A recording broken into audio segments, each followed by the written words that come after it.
1번은 법률적인 문제가 굉장히 많은 모델이었습니다. 그래서 금융당국으로부터 이게 허가가 될지 안 될지도 좀 알 수 없는 모델이었고, 허가가 되려고 치면은 최소한 10억은 있어야 될 것 같더라고요. 예. 두 번째는 그러면 이제 저희가 빚이 많으니까 10억을 투자를 받아야 되는데, 이제 이 분야에 대한 투자는 당시는 위법이었어요.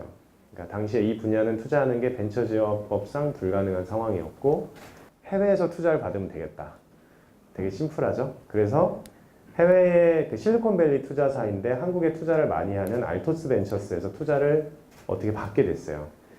그래서 100만 달러를 받았습니다. 근데 한화로는 10억인데 그 당시 5명이 제품도 없고 심지어 런칭했다가 끊겼고 불법인 서비스를 가지고 내가 이걸 합법화할 테니까 100만 달러 투자를 유치하고 싶다. 그래서 투자를 받았고요. 저희는 이제 사실은 이게 금융당국이 이제 문제가 있다고 판단했지만 정말 그냥 솔직하게 법을 보면은 아무 문제가 없는 서비스인 게 확실했거든요. 그래서 저희가 이제 그런 변호사 소견서라든지 이런 걸 가지고 이제 금융당국에 다시 얘기를 해가지고 이게 법적으로 문제가 없다고 하는 법령 해석서를 받을 수 있었고요. 그게 이제 1년이 걸린 거죠. 그래서 이제 이런 법령 해석서를 가지고 이제 열 수 있는 그런 기본이 된 겁니다. 기본이 된 상태에서 이제 은행을 설득하면 되는데 열심히 설득했고요. 그 진정성을 보여주는데 되게 노력한 것 같아요. 그러니까 이제 막 담당자도 불쌍한 거죠. 얘는 진짜 멀쩡하게 생겨가지고 벌써 2년째 나랑 이러고 있네. 이러니까 이제 그 정말 조그만 은행들부터 시작을 했습니다. 네, 여러분들은 안 쓸 수도 있는 지방 은행들부터 시작을 해서 하는데 이제 이게 너무 잘 되고 잘 되는 게 이제 소문이 나고 그러니까 이제 하나씩 커져서 이제 다 이제 잘 할 수 있게 은행을 다 설득할 수 있게 됐죠. 한국 금융생활 너무 불편하다. 이거를 좀 해결하고 싶다는 거였고요. 이 금융을 좀 더 캐주얼하게 만들어서 되게 쉽게 금융을 접할 수 있게 만들자. 송금을 편하게 해야겠다. 송금이 사람들이 제일 많이 하는 거니까. 그래서 송금 앱을 만들었고요. 송금할 때 필요한 건 저는 딱 봤을 때 3개밖에 없다고 봤어요. 송금할 금액, 송금할 사람, 그리고 내가 보낸다라는 인증. 이 3개. 이 3개 빼고는 다 필요 없다. 그래서 그냥 이 3개를 만들었고요. 이 3개의 이 단계가 가능한 법적 구조를 만들었고, 그거를 이제 가능하게 만든 거죠. 그래서 이제, 뭐 50만 원 한도에 대해서는 이제 은행 앱보다 훨씬 더 편하게 송금할 수 있는 서비스를 만들었고요.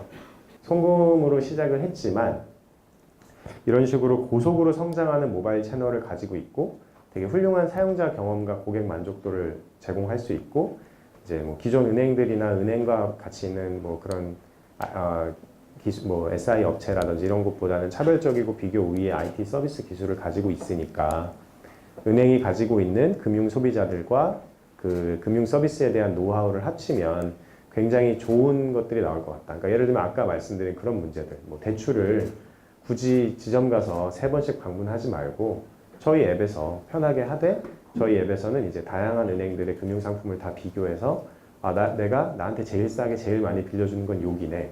딱 고르면 되잖아요. 네, 그런 것들을 만들려고 하는 겁니다. 뭐 대출이 됐든 뭐 보험이 됐든. 그래서 실제로 이제 해외에서 어떻게 핀테크를 정의하냐고 하면은 그런 신기술을 쓴다고 해서 핀테크가 아니고요.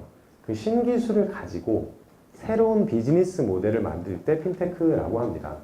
Weather Organization이라는 스타트업이 있어요. 여기는 그 미국에 어떤 땅이 있으면 그 미국의 어떤 땅에 어떤 곡물을 심으면 그게 1년 뒤에 어느 정도의 경제적 가치를 가지는 곡물로 자라날지를 정확히 예측해요. 네, 그러니까 어떤 땅의 토질과 그 주변의 기후 이런 것들을 분석해가지고 그 토질에 어떤 곡물을 어떤 해에 심으면 어떻게 자라난다. 확률적으로. 98% 요 정도 경제적 가치를 가지게 된다. 이런 것들을 예측하는 모델을 만들었어요. 그래서 처음에는 농부들한테 그냥 무료로 제공하는 웹사이트 같은 거였는데 얘네들이 그 정보를 돈 주고 팔아도 되는데 머리를 한 번 더 써가지고 어떻게 했냐면 보험과 대출을 팔기 시작했어요.